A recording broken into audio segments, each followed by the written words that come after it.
বাইরে বাই, এমন কি খেলা দিল, স্পেনকে রুখে দিল, মানে গোল করতে দিল না। মনে হয়েছিল ওরা দেয়াল হয়ে দাঁড়াইছিল, দেয়াল হয়ে।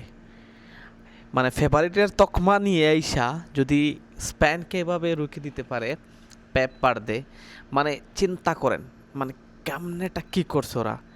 মানে আউটস্ট্যান্ডিং আউটস্ট্যান্ডিং বাই ব্রাদার, আপনারা যে এত ভালো করছেন, এত ভালো করছেন, মানে অসাধারণ। এই মুহূর্তে আমি তো চিন্তায় আছি এই গ্রুপ থেকে ওরা হয়তো ভালো কিছু করতে পারে, বাট আমি জানি না আগামী ম্যাচ কী করবে, কিন্তু ওরা অসাধারণ খেলছে এই আজকের ম্যাচটায়।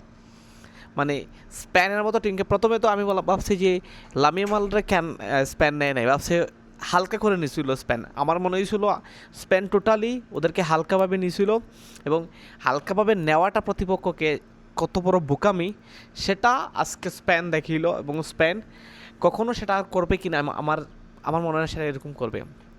শুরু থেকেই লামিয়ামালরে খেলানো উচিত ছিল আমি মনে করি, বাট তারা কেন খেলাইছে না সেটা তাদের বিষয়। কিন্তু দিন শেষে তারা ফস্তাইবে, দিন শেষে তারা ভালো ফস্তাইছে যে মানে এরকম একটা ম্যাচ হইতে পারে।